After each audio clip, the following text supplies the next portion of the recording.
It is Thursday, the 12th of August. Thanks for taking time out of your evening to join me for this webinar. I really don't have an agenda. I just haven't, I used to do these quite often. And today I just want to talk about the market in general, some stocks that I'm looking at, and take some questions that you guys have. So let's get started with the overall market. The S&P obviously still, in a primary major bull market. New all-time high there. NASDAQ just pennies away from an all-time high, riding that rising 20-day moving average. The Russell 2000 is an interesting one. It's been stuck in this bigger range, really defined by about 208 up to 233 or so. This has been the band of support in this general area and the band of resistance up near that 234. This is starting to look a lot like the financials did just a week ago. So let's look at these financials. You can see how they kind of pulled back from that all-time high, went sideways for a while. Now, granted, the financials didn't go sideways for quite as long as the Russell 2000, but when we look at the Russell 2000, the IWM, you can see, we've got that 50-day moving average. That's that green line that got kind of buried in there. And this data here, what this line shows is this is where we were 50 days ago. So tomorrow, let's say we break out. Well, we'll be over the 50-day moving average, and we'll average this day out. That means the 50-day moving average will begin to rise. So I think that you've got to pay very close attention to the Russell 2000. This is what I outlined in my weekend video. That didn't occur, obviously, but I think we have a similar type of setup here that I'm considering getting involved in some, exposure, whether that be through the IWM Direct, whether it be through options or maybe even a levered ETF. I'm thinking about getting involved in some up there tomorrow. So when we look at a 15-minute chart, this is the week-to-date volume-weighted average price, by the way. That began 4 days ago. And we have a rising 5-day moving average. So if I think we get above that level, we could probably set our stop under here, pretty close by, and I'd be looking for a move at least to the top end of this range, and possibly that could lead to a resumption of the major uptrend that the Russell 2000 has been in over the last, since the March 2020 lows. That we've seen a test of the rising 40-week or 200-day moving average, and we've just got a strong market that's building energy. Whether this is, and people often ask, they say, Brian, is this accumulation? Is this, here we see, of course, this is a giant stage 2 uptrend over here. We have higher highs and higher lows above rising moving averages. Moving averages start to crisscross, and that shows indecision. Now, whether that indecision means it's distribution and it's going to decline depends on, we'll know right here if this is in fact distribution. But we'll know if this was reaccumulation, if it does something like this instead and leads to a powerful leg higher, the way a lot of these other markets have. So we're in a range-bound market. It seems like we're going to break past that level here. We've been riding, just the last few days, the 20-day and the year-to-date volume-weighted average price. So I'd say keep an eye on the Russell 2000. One group that has been obviously the strongest is the semiconductors. We had spoken a couple weeks ago about the pullback to the volume-weighted average price and the 50-day moving average. We're right back at that volume-weighted average price, and now it's the 20-day moving average. But we still have a primary uptrend in the semiconductors. If they can righten themselves here over the next couple days, I'm a little bit cautious about them now.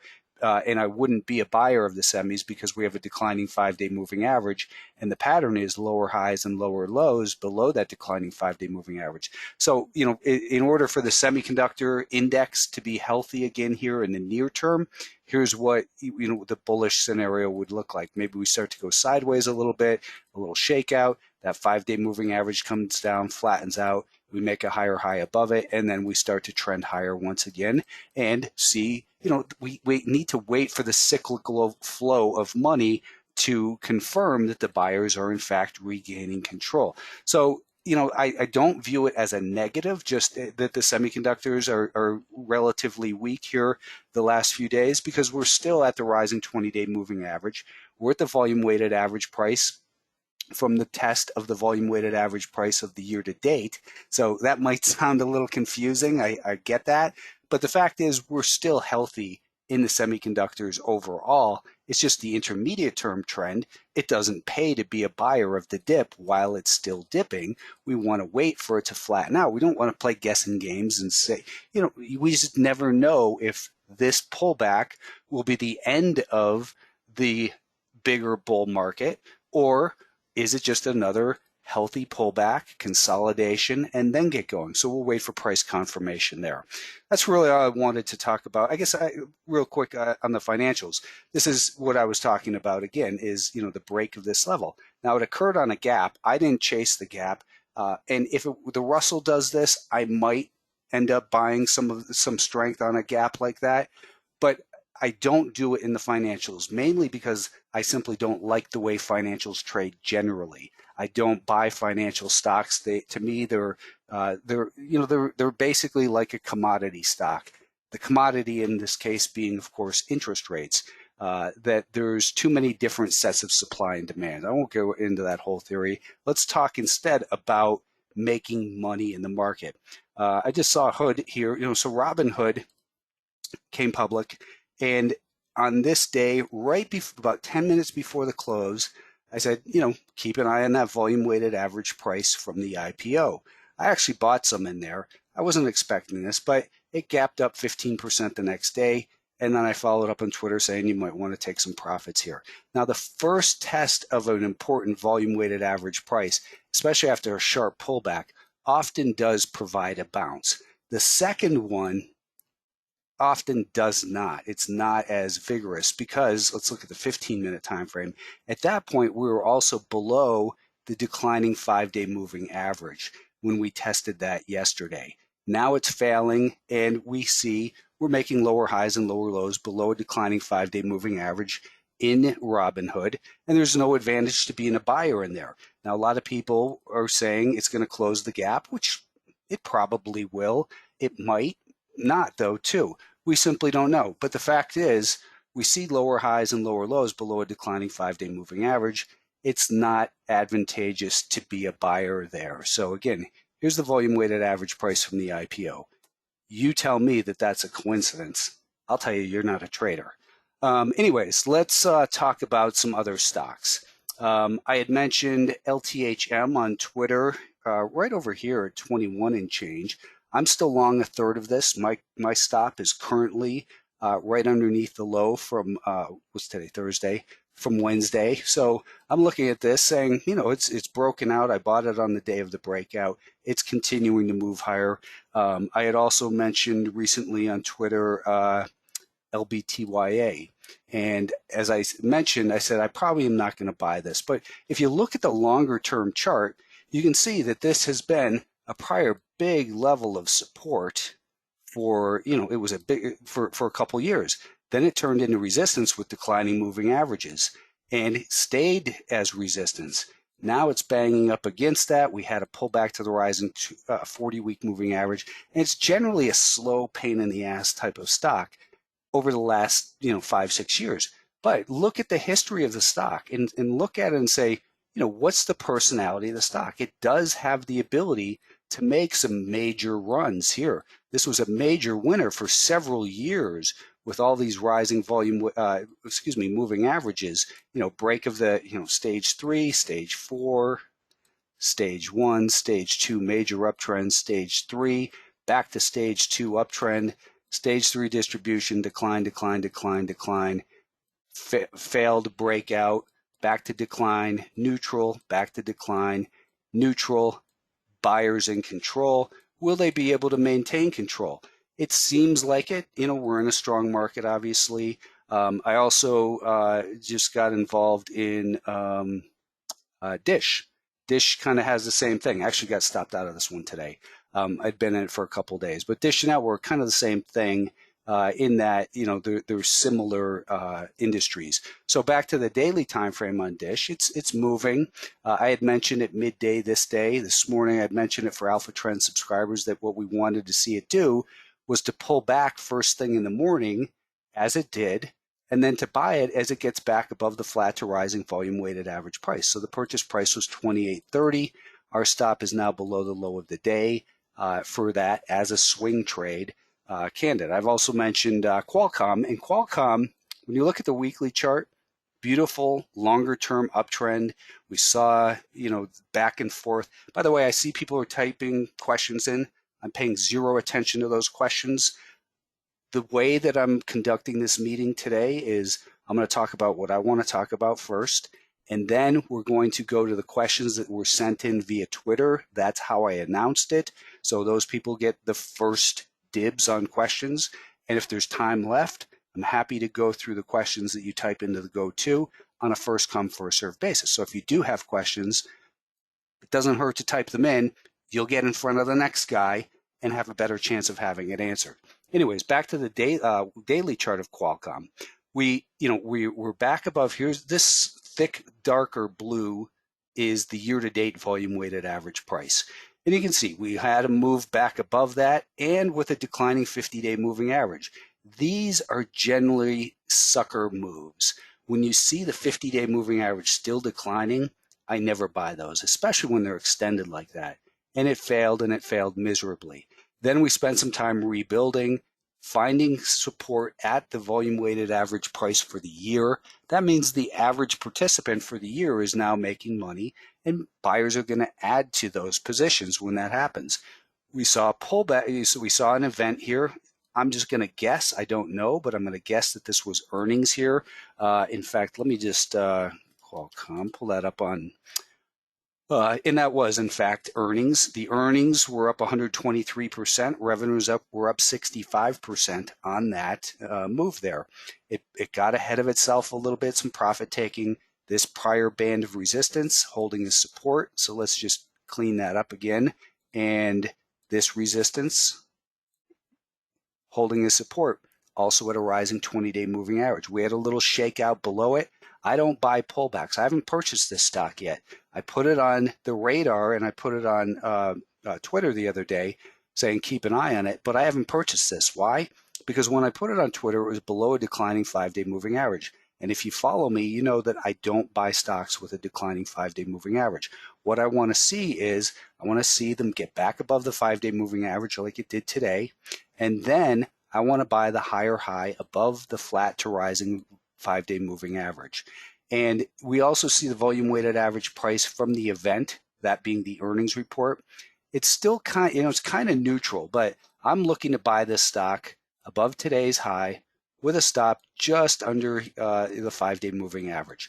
Now, if you wanted to, you could put your stop below here or below that level. To me, I don't think you need to. Now, everything I talk about here is my time frame. I'm a swing trader.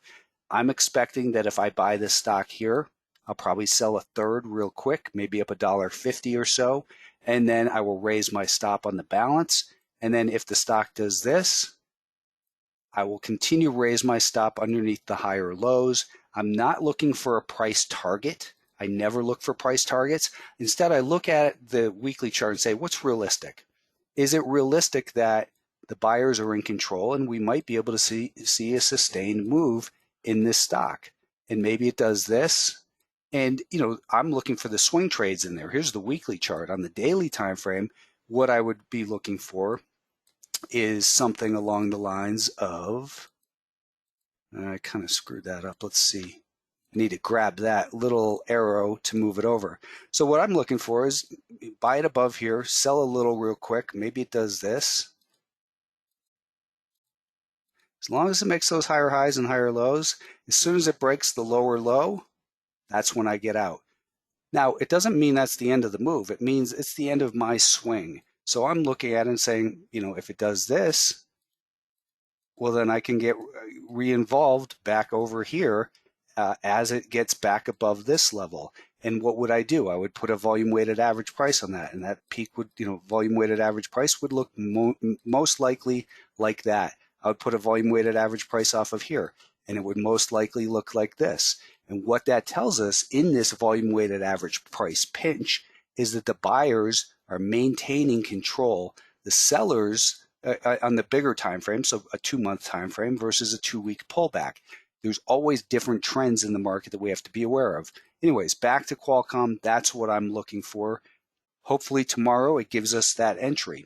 I did get involved in ZI today. This has been, it's an earnings mover. It's back above the 5-day moving average. Tomorrow, the 5-day moving average will begin to rise because we get rid of this data here 5 days ago. This data here 5 days ago. And it's probably going to just settle down a little bit tomorrow. I would expect ZI is going to do something like this. Then the 5-day moving average flattens out. And early next week, ZI is going to be probably a bigger mover. I have a half-size position in this. I might add to it. I don't know. We'll see how it behaves. Apple, is looking good once again. We saw this bigger breakout on the weekly time frame. On the daily time frame, it's been holding on here with these higher lows. Today, it got moving once again on bigger volume over to a 30-minute time frame. From that gap lower, the buyers regain control. That's that volume weighted average price. And from here, they're back in control. Now, the stock broke a little bit of resistance here today. And when I look at, so by the way, when you're looking at these charts, you can see this is a 30-minute time frame right here or right here. When I click this tab, now we're looking at a 15-minute time frame. This is what I had outlined for subscribers to Alpha Trends today, saying, here's today's volume weighted average price. Tomorrow morning, if it pulls back down to that becomes the 2-day volume weighted average price. And then what we want to do is let it pull back. And then if it then can get back above tomorrow's volume, that'll drag tomorrow's volume weighted average price down. If it does that and then gets above the flat to rising volume weighted average price, I want to be a buyer right here. I don't need to wait for a new high because it got a little bit extended here today. So I'm hoping it pulls back. I can buy it right in here. And then my stop right now, initial stop, is going to be below the 5-day moving average. I think that gives it plenty of room to play out. Another stock on my list is ATEN. This, if you look at the weekly, and people say, well, what's the most important time frame? Well, I start out with a daily time frame and say there's a nice trend there. It's got good average daily volume, 668,000. It's good to me, at least. I look for at least 500,000. So it meets that criteria. And I look at this daily chart and I say, well, where does it have the potential to go before it's likely to encounter resistance? I don't know. I have to look further to the left. I have to look at this stock and say, is there anything over here that looks like it's going to slow down? Not on the daily chart, so I need to consult the weekly chart. And when I look at the weekly chart, do I see anything here? I don't, so I need to go back further in time. Now, here we go. We're at the monthly time frame. If it's just to go back to the all-time highs, it has the potential maybe to make it to $16 per share. It's not a price target. It's a level of interest to me to say, maybe it gets there. How can I look at this from a risk-reward basis? Well, one, this move began right here. That's the most recent relevant low. It's riding that nicely. So what would that tell me? It would tell me that if it breaks below this level, that's a clear place for a stop to go. I don't, if the stock does something like this and breaks down, I would use that as my absolute worst case stop for a swing trade. Now the 5-day moving average is starting to flatten out, so I'm hoping it does something along the lines of this. It gives me an opportunity maybe on Monday. So I want to look at the chart and not just say, hey, do I buy this tomorrow? I like it. But do I want to say, what's the low risk, high probability setup? So if I can use that volume weighted average price from down here and the definition of trend being that low as my protective stop place, what I'd like to see is for the stock to tighten up just a little bit, buy it on this move, and rather than have the stock down there, stop down there, maybe I have the stop here or even there. Or maybe I have half my stop here and half my stop under there. You don't have to get in and out all at once. There's no rule that says that. Commissions are free. AVGO is one I'm looking at. You look at the weekly chart, it's been doing nothing all year in terms of making upside progress, right? Now, we had this shakeout. We had a higher low there. And now the buyers are getting more aggressive price-wise and time-wise in terms of the times, and how well it holds up. It's holding the 20 and the 50-day moving average. I bought this one last week, basically broke even on it. I think it's getting ready to go. I'm not sure exactly when. If you take a look at the volume weighted average price from, we could put it at the high or the day of that high. They're going to be in the generally same place, But if we take a look and say, okay, maybe this is, ideally, I'd like to see it do this tomorrow. And again, maybe it's better set up for Monday. And then I would probably set my stop underneath here. And what's my price target? My price target is higher. Where? Nobody knows. It's never been higher than this. So, 500 as a round number seems pretty easy, a good place to maybe take a little bit off. These guys just reported earnings last week. CARG, this was the day of their earnings report. It got a little bit bouncy in there, but earnings were up 116%, revenues were up 130%. They're selling more stuff. They're making more money selling that stuff. So I look at this on the daily chart, and what do I see? Well, we're holding above the year-to-date VWAP. We've got a rising 20, 50, 100, 200-day moving average. The volume-weighted average price off of this high, we're clearly above from that high. So we're above all the key levels. When we look at the weekly chart, it's a little bit messy. So I look at this chart and I say, I like it, but I don't love it. It's not one for a full-size piece, but it certainly looks like it could go back and test what's been an important level near about 35. And again, that's not my price target, but it just gives me an indication of where it has the potential to go. So then I look down to a 30-minute time frame.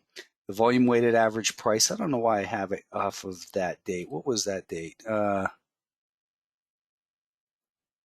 seems to be stuck on all these. What it's supposed to do is be on last month.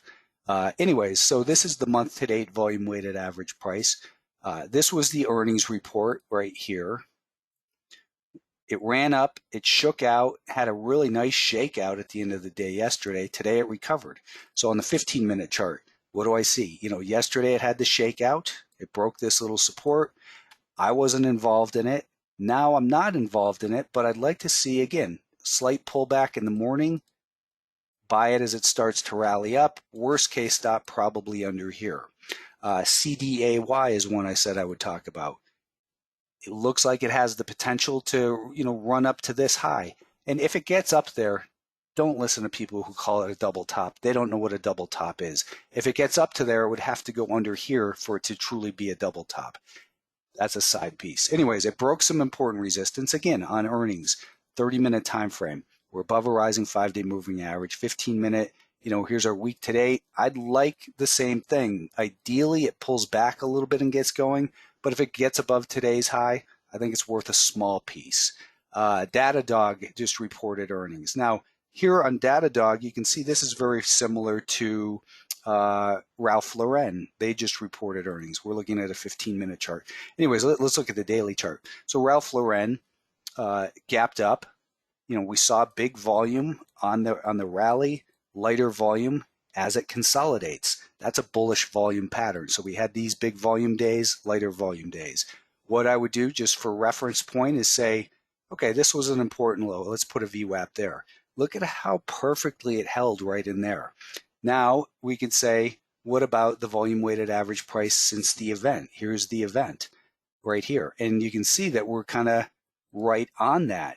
So again, maybe a little pullback, test the 5-day moving average and go. I always like to see a little pullback first. When they have expend some energy, I tend to be maybe sometimes too much of a perfectionist in my entries. But that looks also similar to SEDG. SEDG got back above the year-to-date volume-weighted average price with its earnings report, which was much bigger than normal volume, and we have this prior resistance holding a support so far in the 15-minute time frame. We're kind of, just bouncing around. I think this is likely the low, but what I'd really like to see for confirmation in the next couple days is something like this. Buy it on strength like that, and then see it get going. Here's an interesting little one. VaxArt, VXRT. I traded it back in here. I was telling subscribers, we traded it back in this area back in January, and it was a massive winner. There was a big short position, and you can see that it had a big squeeze. The volume weighted average price from the beginning of the year has acted as resistance since then, but it just broke past there and pulled back, and now it seems to be holding a support. So here's our 15-minute chart. I think tomorrow, if it gets above this level, what is it, 952-ish, you could get involved with a stop under here. and looks like it could really, continue to move nicely. What are a couple other names? Actually, you know what? Here's what I want to do. I want to take a quick moment and bring on Jonah Lupton. Jonah is here. I have him as a panelist, and it says he's not connected to audio. So I don't know why it would say that. Jonah, can you try to talk? And if you are, I can't hear you. Let me just try one thing real quick. And I want to talk about something I'm really excited about, and that is the FinTwit's 2021 conference. And Joan, I wanted to bring Joan on because he's the guy who has done all the hard work organizing this, and he's done a hell of a job doing it. Unfortunately, I don't know how to get him on to talk live, and I apologize for that, Jonah. I don't want to interrupt the flow of this meeting too much. So what I'm going to do is just really quickly switch over to this window, which is hold on. I just want to switch over and talk about this because, again, it's something I'm excited about. I think, Jonah, do you have audio? Yeah, I can hear you. Can you hear me? Okay. Yes. I think I just, let's see. Yes, you can be heard. So let me do this, which is to share the site real quickly, and I'm going to hand the controls over to you for about 5 minutes to quickly talk about the conference. You should be able to have the controls, so go right ahead, Jonah. Okay, so as everyone can see, so the website for this event that we're hosting in October, and we called it the FinTwit Conference. The website is fintwit2021.com, or you can go to FinTwit, CONF, short for conference.org. They go to the same website. But so I decided to put this together. A bunch of us have been talking about it for a few months during the pandemic, basically saying, once this thing is over and life kind of gets back to normal, it'd be nice if we could all meet up with each other and actually have conversations in person, since we've been doing this over the internet for the last 12 plus months. So we're doing this conference to try to bring everybody together in real life for kind of the first time ever. And so the dates are Friday, October 8th until Sunday, October 10th. That is Columbus Day weekend. So it is a long weekend. The markets are closed that Monday, which, kind of makes travel a little bit easier for most of us. We're doing it at the JW Marriott in Orlando. So obviously you can fly into Orlando Airport, or if you live in the area, you can drive there. But what they did is the Ritz-Carlton is actually right next door to the JW Marriott. So we have half of the rooms blocked off at the Ritz and half of the rooms blocked off at the JW. The big hotel you see on the screen right there, that's the JW. They're the ones that have the big event space, as you can see over to the left-hand side of that picture. To the left of the hotel is the big event space, the ballrooms, etc. So we have the main ballroom reserved for that Saturday morning, where we're going to have all of the speaking events. Obviously, Brian is one of our speakers. We have 11 other speakers lined up. So the way that we're going to do this, we're going to have a cocktail party on Friday night for 3 hours, cash bar outside in the Citrus Garden. We'll have some cocktail tables set up. We'll have 3 bars set up. And people can show up at 6 o'clock, 7 o'clock, 8 o'clock, whatever they want.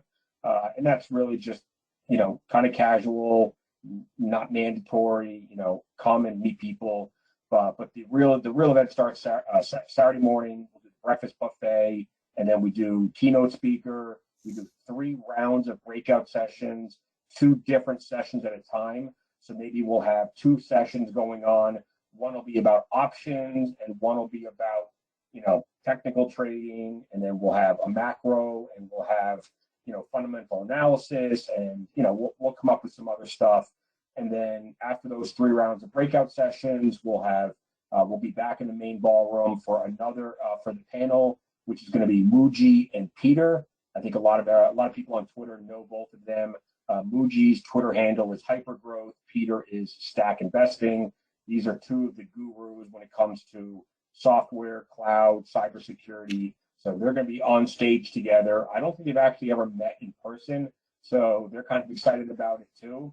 And then we'll wrap up with a second keynote speaker, and then we'll do lunch, and then we're going to do, networking by the pool, lazy river. There's going to be bars set up out there for us, so we can hang out for a few hours. Hopefully the weather is nice.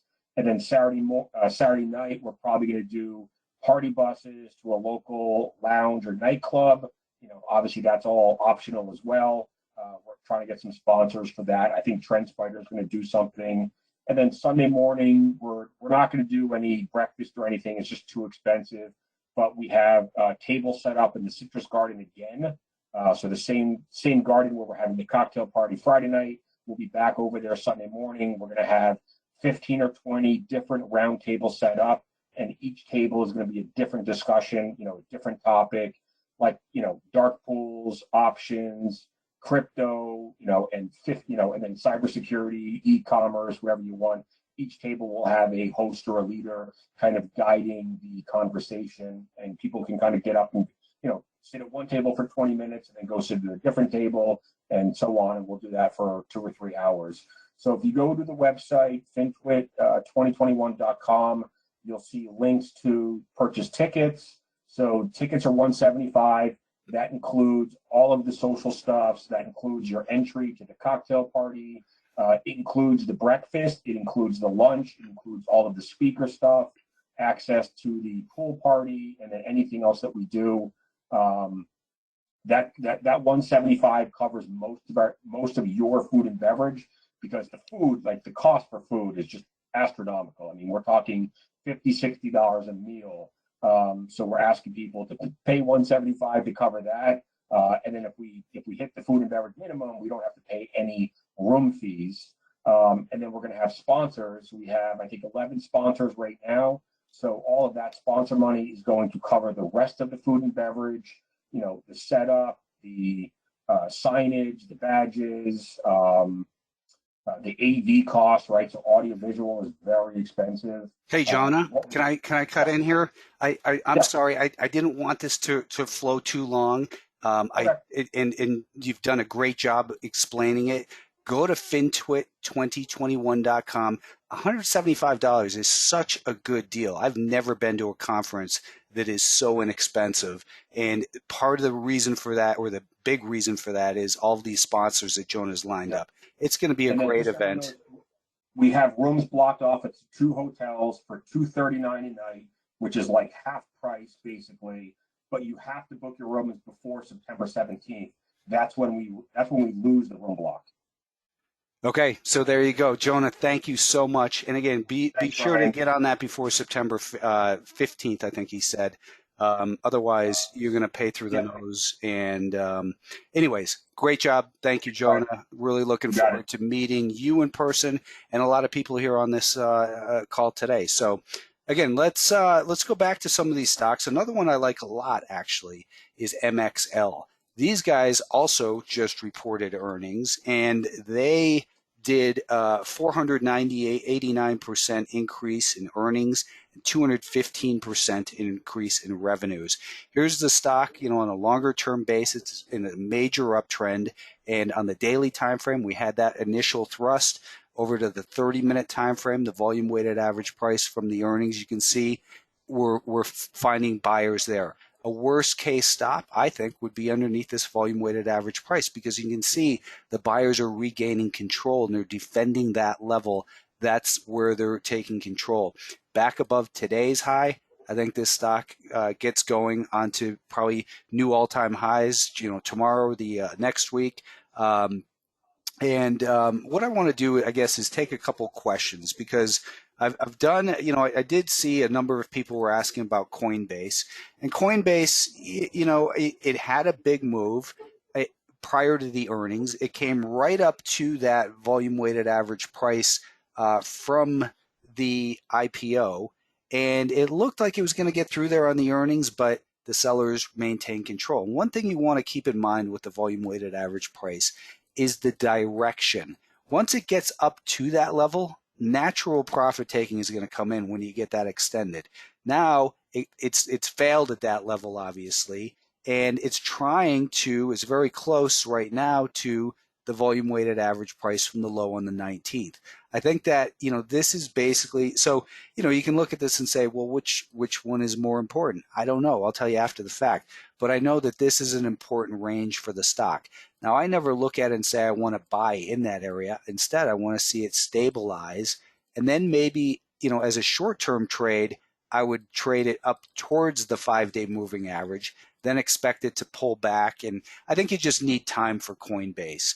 Let me go to the questions that I saw earlier on. Oh, you know what? Actually, I want to do. I did mention that I would be talking about Bitcoin, so I need to do that. And let me just switch over to Bitcoin. And here you can see I've got the trend spider chart. I like to look at it this way, where I see 2 time frames at once. So I've got the daily time frame on the left, and the key levels here. The volume weighted average price from the beginning of the year is that orange line, okay, and the red one is from the all-time high. So you can see, we had that shakeout, massive rally right up to that year-to-date volume weighted average price. It then pulled back to the volume weighted average price from this peak, and that was also coincident with the volume weighted average price from the low. It fucking nailed it. So, it was just absolutely perfect off of those 2 levels, the volume weighted average price from this peak and from the low. It saw a nice move from there. If you've seen me on Twitter, I sketched in this pullback before it occurred, and I was talking about the potential for a measured move. If we take the low of 30,000 up to 42,000, that's 12,000, of course. Add that to the low here, 37.5. I called it 38. It gives us a price target of 50, and that just says, hey, here's a level that has the potential to go. It doesn't mean I'm going to buy it and just sell it, look to sell it at 50. It gives me a concept of risk reward. So then when I look at the shorter term time frame, and this is basically from this point right here forward, so from about right here, you can see we've got it cut down to basically 6 candles per day with 4 hours per candle in a 24-hour market. We pulled back to the volume weighted average price from that low, so I put a volume weighted average price off of that. What I'm thinking is going to happen is we test this, try to hold it, and then I think we won't hold it. I think we'll come back down into this area here. Now, I've got a bid in here for some. I'm going to most likely scalp it unless it continues to move higher. If I don't get stopped out, I'll hold it because I have sold some. I want to increase my exposure. But if it starts moving back down, I want to lock in whatever I can from a scalp and then look to establish my full size position somewhere down in here. At that point, we'll have the year-to-date VWAP, the volume weighted average price from this peak, and then from this low, we'll see that this volume weighted average price is going to do what? Well, it's going to start to move higher as well. It'll move and most likely meet up somewhere in that 42,000 level. So I think that's the important level to keep an eye on in Bitcoin. And we'll go back to the charts here for the equities. And again, Coinbase, to me, it's just not very exciting. MP is another one that recently reported earnings. It's clearly in an uptrend. It's just kind of choppy in here. And that's always something I look at is what's the personality of the stock. It tends to be a little bit choppy in here. So most likely not one I would go full sized on. Tesla, obviously, I'm not the first to point this out. It got back above the year-to-date volume weighted average price. It's been consolidating nicely in there. And that consolidation, has been occurring above the volume weighted average price from this low. Back below the lows from this pullback, it breaks that VWAP and invalidates this little move higher. And maybe we see a flush. Otherwise, Tesla looks great. I think you could buy it, in this area. For me, a stop would go just under the 5-day moving average at this point. I don't think you need to have much more risk than that because the buyers are in control. It's breaking higher. Where does it have the potential to go? Well, the first level of interest would be right here, this prior peak. And I would say that if it breaks, if it does something like this and runs up through there and I'm still holding it, I would absolutely sell some on that breakout because you have to ask, do you want to be the guy who buys after a 10% quick move, or do you want to sell some to the people who are chasing it and saying, hey, look, it's breaking out? I want to be the guy who feeds some to them. To me, that's always been the smarter way to be involved. Snow is back in business after today. It's been really kind of choppy as well. So here's another trade I wouldn't put a full-size position on because of the choppiness. But let me get to, as I said I would, some of these questions. And we're going to wrap this up in about 20 minutes. So just to keep the expectations realistic for as far as what we'll be able to get through and how many questions I'll be able to answer. So when I put this up yesterday, I got some questions, and one of them was, I'm looking at docs and tasks. I'm only going to look at one of these to give other people an equal opportunity. They had breakouts. I'd like to find a way to get in at a low risk point with a stop loss of about 2.5%, so I can size 20%. I think you've got to wait for this thing to settle down. It's chasing up in here. If you're looking for look at where it's just come from. Where has it come from? It's just come from 52 up to 85. I mean, it's run 50% in 2 days. I'd say you missed the boat. Look at what happened. Look again, the personality of the stock.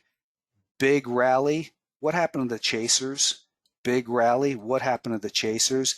Boom, they get the shit kicked out of them. Doesn't mean it's going to happen again, but look at the personality of the stock. If you're buying up in here and expecting it to just keep going higher and higher and higher, it's just not realistic in my mind. Doesn't mean it can't happen, but as far as a risk-reward trade goes, I think it just doesn't look good at all. Hi, Brian. I try to catch fundamentally sound companies while it's testing an upward sloping 50 EMA on the monthly or weekly. My question is, can you give me some advice on how to take an entry on a lower time frame?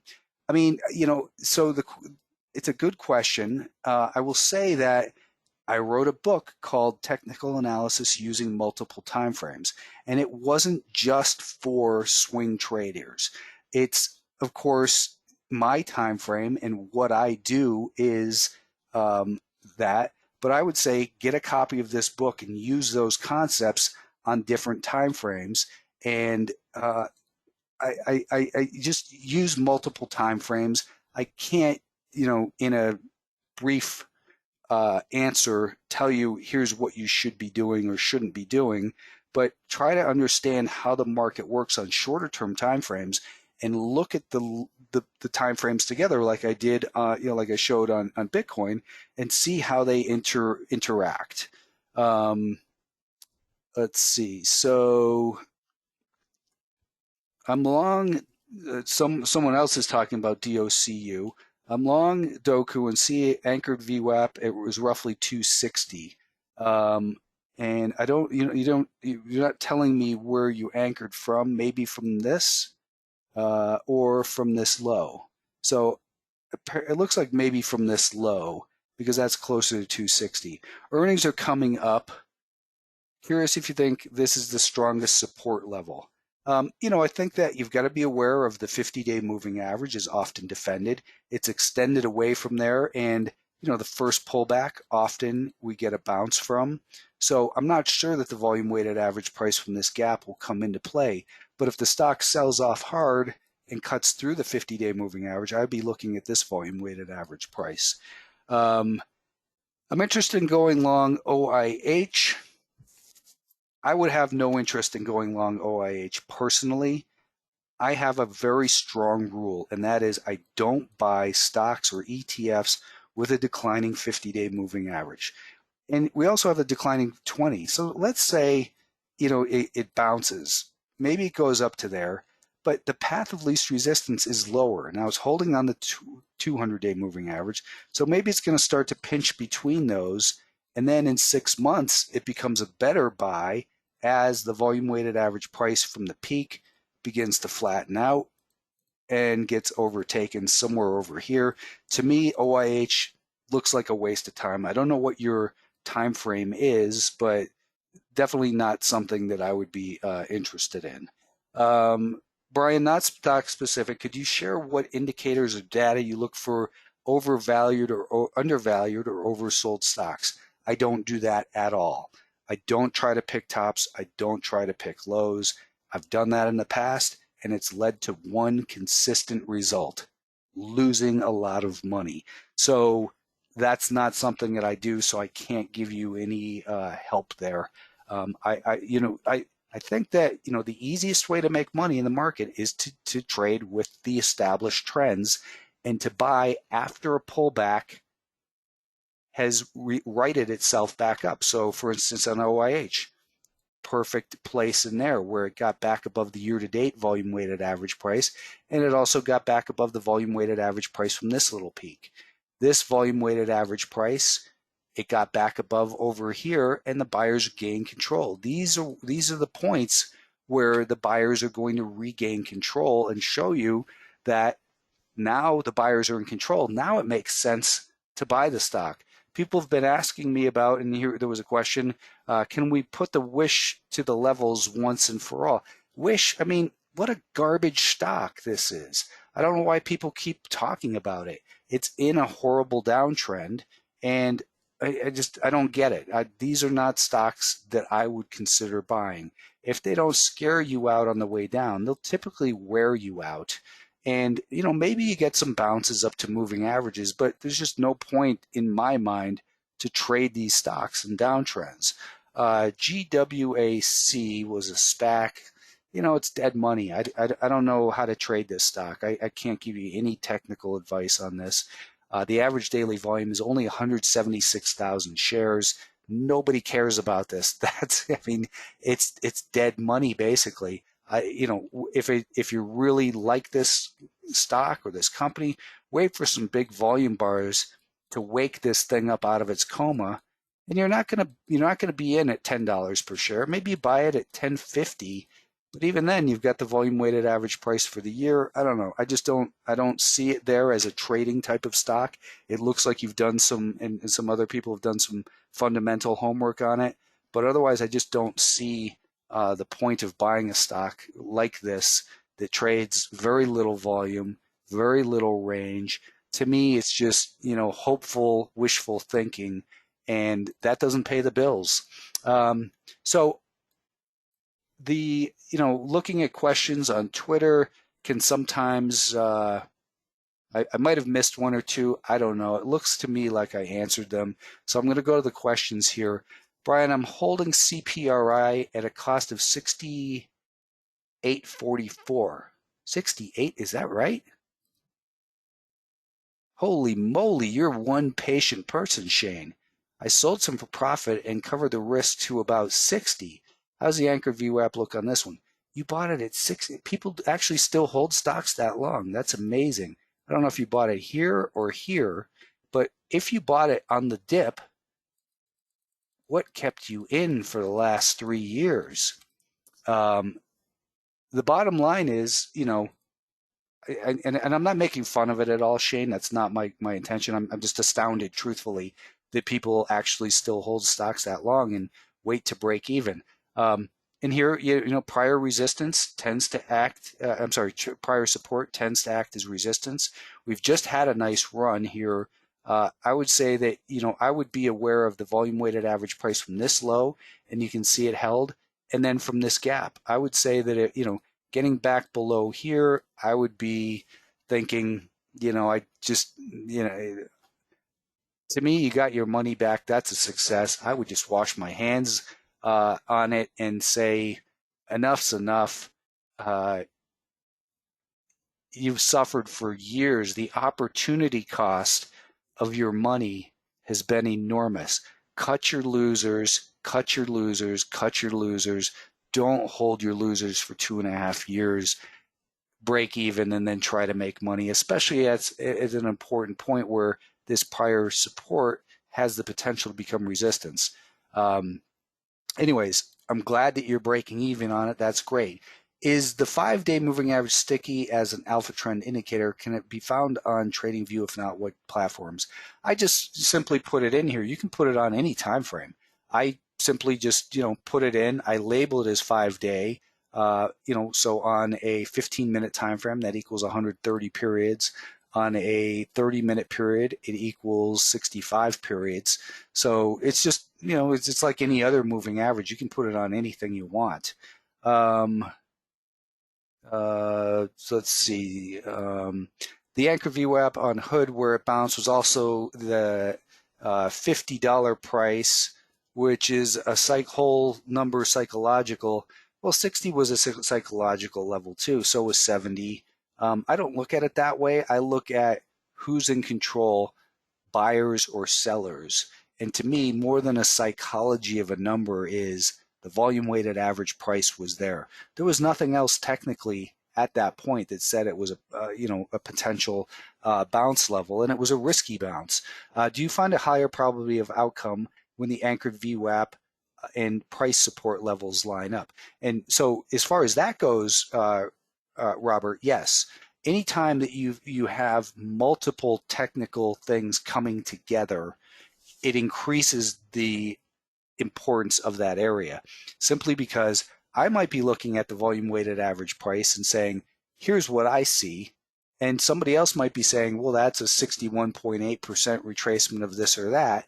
And so you have to think about the psychology. There are people who look at it and say, hey, it's coming down to the volume weighted average price from the IPO. I'm going to stop selling. I'm going to stop selling short, is what the big hedge funds are going to say. And they might go, hey, we just had a great short. Let's stop shorting. Let's cover some in here. So that supply now becomes a source of demand. Other people like myself say, that looks like an important level. I'm going to stick a little bit in there. And then it bounces. Then it comes back down. So the point is, if you have multiple things telling you, hey, supply and demand has the potential to shift in this zone, it's more likely that it will, in fact, shift in that zone. It's not meant to be a precise point, but this was an unusual one for me because I did buy it on the weakness, but I also bought it very, very small. I mean, the good news is, though, I sold it, I think 10 points, 9 points higher the next day. So even on a small size, it can be a nice trade. Brian, thanks for the webinar today. Could you look at your 30 to 60 days on these three stocks? I will look at the first one only because there are a lot of other people here and it's not fair to them to answer just your questions. So crowd, it's kind of breaking down here. The one good thing is it touched on the volume weighted average price almost to the penny from this low, and the 50-day moving average is still rising. On the downside, we have this prior important, this peak then became support. Now that support is broken. What's likely to happen? Maybe it comes in here. If there's a problem, it rolls over, or it just kind of turns sideways and back into this zone. So it just doesn't look very exciting to me, from my trading time frame perspective, which is a swing trader. The timing of a new purchase doesn't make sense, not with a declining 5-day moving average. Doesn't mean it might not bounce up to that 5-day moving average or to this prior band of support, but where does it come from? It just bounced from 235 to 245. Where does it have the potential to go before it's likely to encounter a source of supply strong enough to act as resistance? I think you got it right there. I don't think the risk reward is very good. And it may work, but I think you could probably find better things out there to be involved in. Do you place your swing entries intraday or end of day? If intraday, would you assume the orders would be based around the anchor VWAP? I place them during the day. Robert, most days I'm in front of the computer pretty much all day. So I set a ton of alerts. So for instance, if I thought that I want to buy this stock above, let's just call it 51.10, I would set an alert probably at 51 and say, unless I'm watching it very closely, I don't want to miss it. And I certainly don't want to know when it's 51.11, because if it's at 51.11, by the time I get my alert, the stock might be, moving so rapidly it's up there. So I set my alerts ahead of what I think the key levels are. so that I have time to pull it up in my level 2 to look at a shorter term chart, see where it is in relation to the volume weighted average price for that day, see where it is in the volume relation to the volume weighted average price from key levels, and put all these time frames together and say, okay, I want to own this. Now I think the time is right. Let's wait for the stock to to give me a reason to get involved.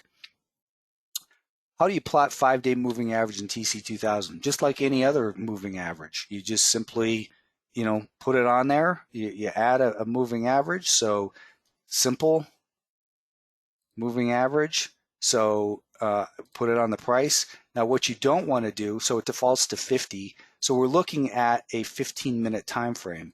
So what we don't want to do is say 5, because now we've got this line that just follows price so closely. That's clearly not 5 days. 5 days is 390 minutes in a day times 5 days. That means it's 1,950 minutes per day. So if you look at 1,950 minutes per day times 5, then take that number, divide it by the time frame you're in, you have 130 of these 15-minute periods, which equals that 1,950 minutes over the course of 5 days. So you take 1,950, divide it by the time frame you're looking at. So on a 30-minute time frame, 1,950 is divided by 30 equals 65. And that's why I keep these are all equally divided into 390 minutes per day. So when I'm looking at a 195-minute candle, it means there are 2 of these each and every day. This was the morning session, this was the afternoon. On a 130-minute, there are 3 equal candles. We can also look at a 78-minute candle, which would be 5 candles. We could look at a 65-minute, which is 6 candles per day. 60 minutes, there's 30 minutes the first half hour, and then there's 60 minutes, the next 6 hours. So it doesn't make sense to use those. I'm having trouble doing my weekly scans, narrowing down to daily, and in stocks in play for each day. I've read your book as well. Thanks. This wasn't phrased as a question. You're just telling me something you're having a problem with. But I think that, you're probably too focused. Your focus is not narrow enough. If you're looking at, your scans plus trying to do all the stocks in play, it sounds like you're scattered and you've got to just try to stay a little bit more focused, DJ. So, just try to be more focused and narrow in your analysis. Thanks for doing this. Working my way through your book still. Would you say traders can apply similar tactics to a longer term time frame if they're working 9 to 5 jobs? Guessing we would use weekly as the primary. Yeah, and that's something that I did write in my book, is that the same concept of trend alignment apply on every single time frame. It's not just for swing traders, it's not just for investors, it's also for day traders and anything in between. You want the time frames to align so that you can find the lowest risk, highest probability trades. When you have a nice tight stop, you can maximize your share size and still risk the same amount. And if you catch it at the right time and your timing is right, then you can have bigger winners. And when you get stopped out, you have more shares, but your risk is consistent. And then trying to say, hey, I like this stock a lot. I like this stock a little, so I'll do less shares. And trying to look at those risk parameters and saying, what's the personality of the stock? This was a beautiful short today, by the way. Lemonade. We got short this one at yesterday at what price was it? We covered our first third today on Lemonade. We shorted it at 81.60 yesterday, and at the end of the day, it came right up to the 5-day moving average. Today we covered a third at $80 per share, and now we've got stops right here and right here because Lemonade is clearly in a downtrend. Anyway, that's the top of the hour. I've got to go eat dinner. Thanks for joining, everybody. I did record this. and I will upload it later tonight if you missed the entire thing. Thanks for tuning in. Have a good night.